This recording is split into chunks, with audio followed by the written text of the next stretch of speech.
¿Escuchaste lo que dijo el presidente de FUSADES, Antonio Cabrales? Dijo, los ministros que estén ahí tienen que tener la misma línea de pensamiento del presidente porque si no es un ministro que no le va a colaborar. Dijo incluso que no deberían ser agentes con aspiraciones políticas propias. Sí, lo que dijo es que su agenda debe ser la agenda del presidente. Ese es el tema.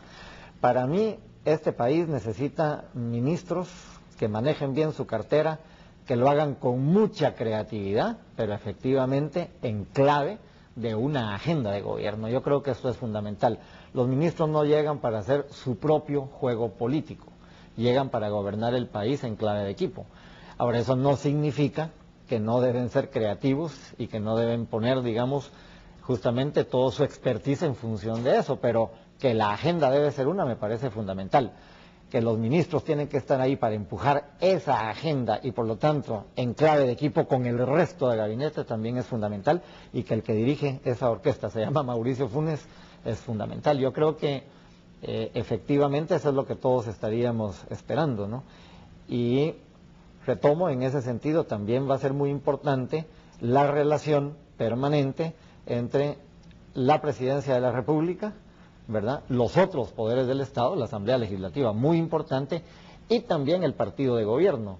Y cada quien tiene que jugar el rol que le corresponde, es decir, hay como una orquesta más grande donde aparecen las instituciones, y yo creo que este país puede dar un salto en estos 5 años en avanzar hacia la democracia si logramos establecer una permanente negociación. Yo retomaría lo de el discurso de Mauricio Funes y lo recordaría justamente ahora que se está negociando, de avanzar o hacer el esfuerzo para avanzar a un gobierno de unidad nacional. Yo creo que este país necesita un buen pacto y retomar la gran enseñanza de los acuerdos de paz, que fue resolvamos los problemas principales del país a través de la negociación, de la toma de acuerdos y del cumplimiento de los acuerdos. Yo creo que eso es central. Vamos a la última pausa.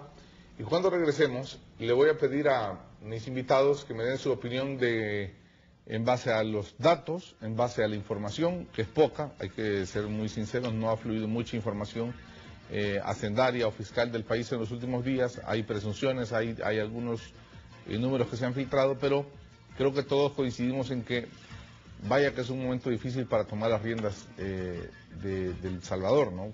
Por la crisis económica internacional, El Salvador se ha visto golpeado en varias de sus cifras macroeconómicas, pero yo quisiera escuchar a Rafael y Alberto que me digan, según su criterio, qué tipo de problema o qué tipo de país está recibiendo el presidente Funes a partir de ya, o del 1 de junio. Ya regreso. Lo que voy a decir es una opinión personal, pero basada básicamente en la vivencia diaria que me da el periodismo y la plática con colegas y con empresarios y con políticos todas las semanas o todos los días. Pareciera, Rafael, que estamos en una competencia últimamente de ver quién es más caótico o dramático o apocalíptico a la hora de describir el escenario económico nacional. Es decir, si yo no digo que el país está en crisis o que el país está en quiebra o que digo algo así como muy fuerte en materia de la crítica o del pesimismo económico que reina hoy en día en todo el mundo, pareciera que no estoy de moda o no estoy a la moda. O no estoy en lo que todo el mundo quiere decir. Tampoco se trata de ocultar la verdad ni lo evidente, ¿no? Que hay una crisis internacional, que el país tiene sus propios problemas y sus propios desajustes, sus propias incorrecciones. En fin, tú, después de todo lo que has escuchado y un poco sindicándote lo que percibo, que es parte de estar o estar a la moda, hablar de la crisis, y si la describo o la percibo más grave de lo que es, todavía estoy más a la moda, te hago la pregunta, ¿tú cuál crees que es el escenario real con el que recibe el presidente Funes el país en este momento? Bueno, yo he participado en tanques de pensamiento que estudian constantemente la realidad del país, FUSADES y el INCAE, en donde vamos viendo los números, cómo van cambiando día a día, entonces no hablamos sobre especulaciones. Y en realidad se ponen dramáticos en cuanto a la caja, dramáticos en cuanto a la disponibilidad fiscal. Cae la recaudación fiscal, caen las remesas, caen las exportaciones, caen todos los ingresos que tiene el Estado. Hay un problema de caja. Posiblemente se gastó mucho más de lo que se debería haber gastado en en subsidios generalizados. Lo que hay en el medio, y debo decirlo, un poco de ignorancia y un poco de... Ignorancia hay que tomarlo en el buen sentido de la palabra. Ignorante es todo aquel que no conoce algo, ¿verdad? Y no todo el mundo conoce los números del Estado porque no todo el mundo es experto en eso. Los periodistas no tienen la obligación de hacerlo, aunque debieran de tratar. Pero recibiendo los números, aún voy a decir esta infidencia, en reuniones de empresarios dicen que los gobiernos en los últimos meses cuando pegan los grandes gavetazos y estaban sentados en la misma mesa que yo, estaban sentados dos expresidentes de Banco Central y un exministro de Hacienda diciendo, miren, todos esos números que están ahí, todos esos números que el Fondo Monetario y que el Banco Mundial miran, esos números son números certificados, son como los números que tiene un banco que no se los pueden esconder al superintendente. Pues habrá una partida en la cual pueden diferir un poco por aquí, pero todos esos números son números certificados, no hay tal cosa como que se puedan ocultar millones y de repente van a salir. Sí van cambiando dramáticamente, pero en eso un poco de responsabilidad, ¿verdad? Cuando yo oigo decir, porque el presidente Saca ha perdido mucha credibilidad y va a perder más credibilidad a medida que llegue el 1 de junio, pues eso es nada más que lógico y normal. Y entonces hay gente que confunde que se fue a gastar una plata a un viaje que a lo mejor no tenía que hacer con que está ocultando las finanzas del Estado, que no tiene nada que ver. Las finanzas del Estado están en manos de los organismos internacionales y de los nacionales suficientemente, pues tienden a exagerar la cosa. Sí va a encontrar Mauricio, va a encontrar un Estado en dificultades, no va a encontrar un Estado quebrado, como decía, o en ruinas, como decía por ahí algún colega, dramatizando un poco. Pero ¿cómo compararías tú El Salvador? A eso no hablemos de Estados Unidos, de Europa, no. Hablemos de Centroamérica. Si lo hablara, no, yo sí creo que hay que compararlo con Estados Unidos y con Europa. España, por ejemplo, tiene un desempleo del 20% ahora. En España están poniendo en aviones a toda la gente que no tiene el color de los españoles, aunque la mayoría son, hay muchos españoles morenitos, los están sacando, llevándolos para afuera porque van cada día peor. La recuperación económica de Europa va a ser compleja, muy compleja.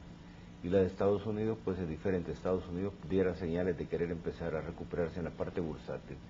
En Centroamérica, El Salvador es el que mejor estaba preparado en su sanidad fiscal.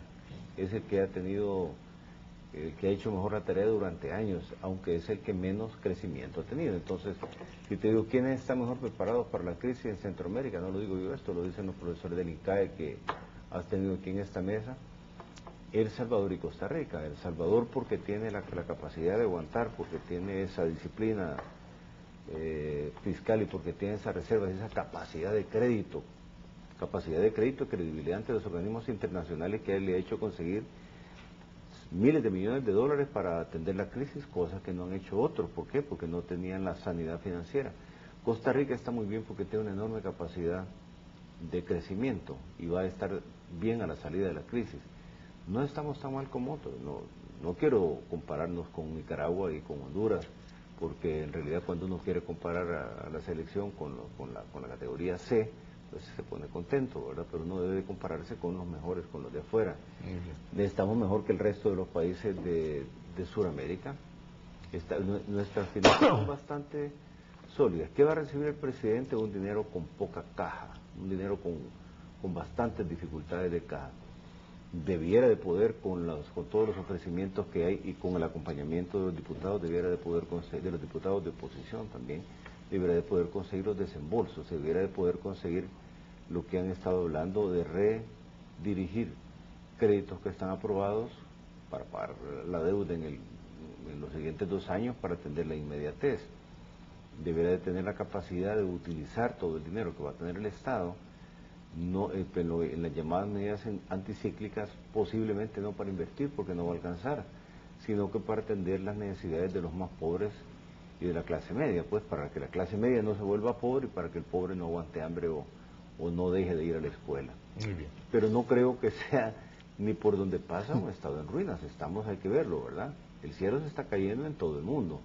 En El Salvador no se ha caído como se ha caído en otros lugares. Hemos vivido la crisis más en la televisión y en los periódicos Y en la vida real, aquí el desempleo no es tan alto, aunque la falta de remesas sí ya se hizo sentir. Claro. Pero no es un estado en ruinas ni nada que se parezca. Tú, Alberto,